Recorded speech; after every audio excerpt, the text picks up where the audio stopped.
This is a Turkish clotted cream called Kaymak, spelt Kaymak,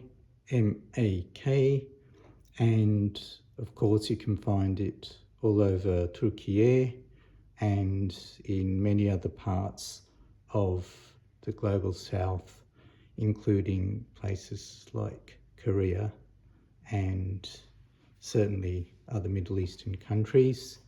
It originated from the Turkic tribes pre the Ottoman period, where they needed to find a way to make the cream so that it would travel well without going off.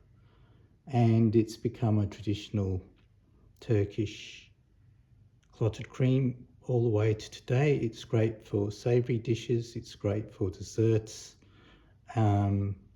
And the amazing thing about it is it's 98% fat, maybe even higher, and a very tiny amount of protein. So typically it's 2 grams of protein per 100 grams, so, or less actually. So it's great for people on the high-fat carnivore diet. It's also good for people that might be intolerant to dairy, because usually it's the milk proteins that people have an allergic reaction or a histamine reaction to, whereas this is so low in protein that even if you don't tolerate dairy very well, this might be a good option for you. It certainly is a really good option if you're on high-fat carnivore. I recommend the traditional recipe that does not contain any dairy cream.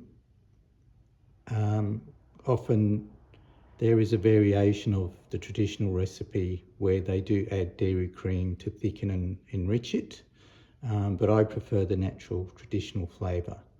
I also think it's probably in this form going to have the lowest protein content and also probably 0 lactose sugar content as well. So it is really a great health dairy alternative.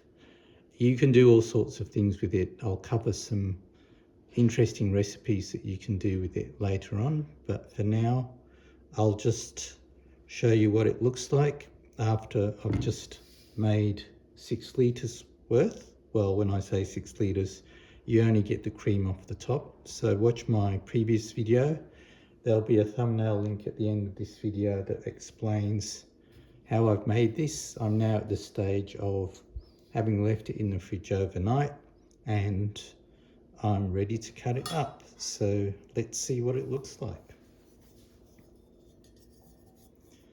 So I'm going to cut it into 3, but it's such a big pot, I don't know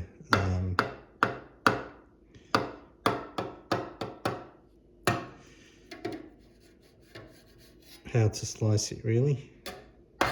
I'm not used to using a pot this big, but my thinking is this is made from 6 litres worth of milk, so I should get, I'm guessing, at least 200 grams, but we'll see.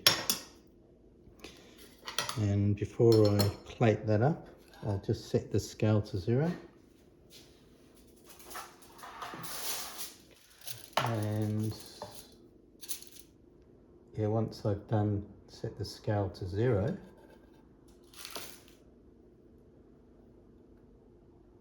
yeah, it's now 0. I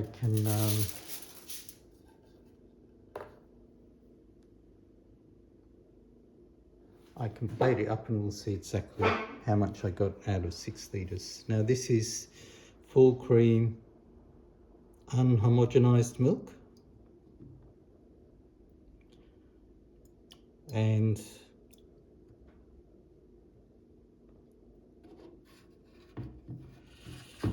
yeah, you're supposed to fold it, or they like to fold it traditionally, but I'm struggling with that at the moment. But this is full cream, unhomogenized milk, and yeah, I'm just draining it like so to get the milk out. Now ideally you would make it with raw milk. Traditionally, it's also made with buffalo milk. But I can't get raw milk in Australia, unfortunately, so I have to use unhomogenized. That's the closest I'll get to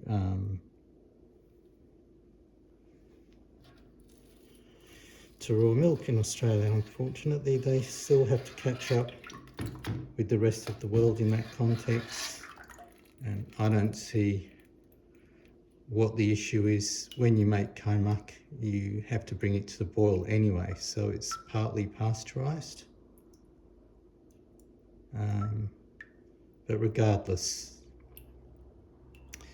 we make do with what we have. Yeah, but I think not allowing raw dairy is a bit restrictive and unfair to a point, given that the rest of the world has moved back to raw dairy now. So yeah, we're just scooping off the fat, draining the milk.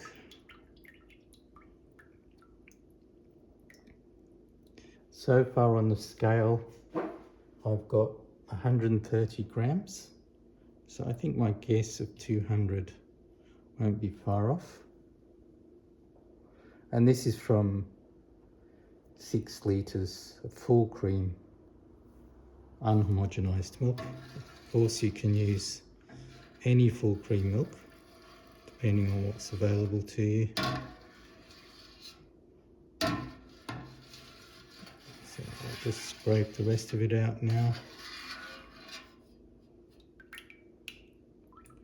See if you can make that 200. We're at 180.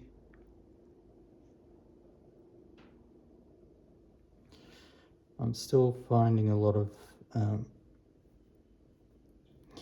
the creamy part of the milk has kind of blended in because I haven't strained it that well. But yeah, I might leave that. It's just, I would say, because it's the creamy part, would still be fairly low in protein and lactose.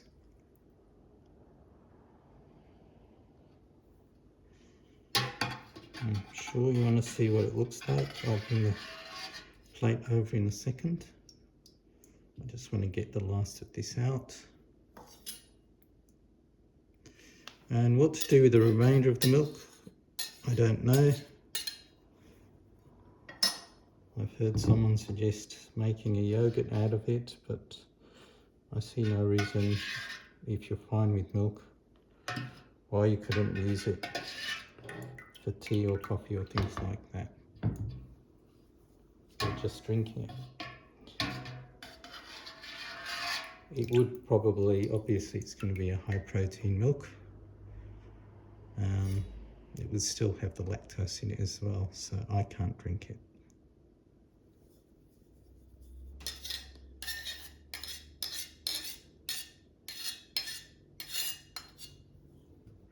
I think we're just about there. I'll just see if I can scoop up any more of the fats.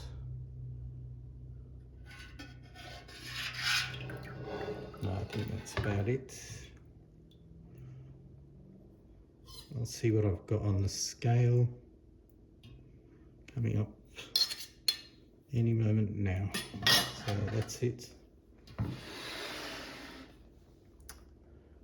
And this is what it looks like. It's probably a little bit too juicy, so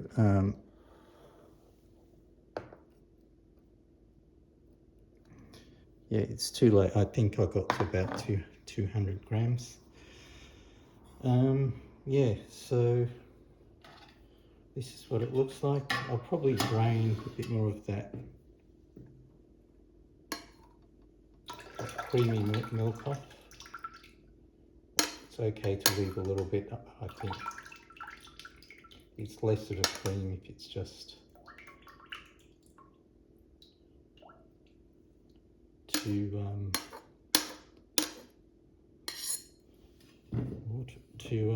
milky. But yeah, that's it.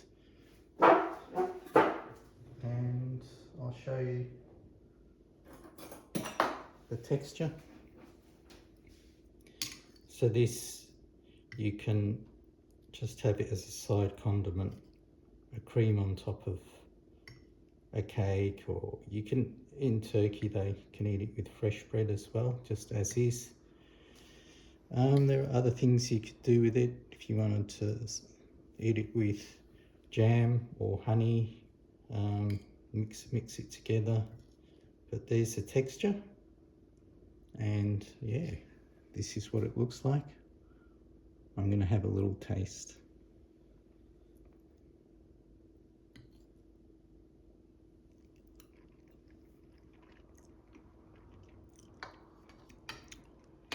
Wow, that's delicious. Anyway, if you want to learn more about how I made it, see the thumbnail, click on the thumbnail at the end of this video. Thanks for watching. Bye.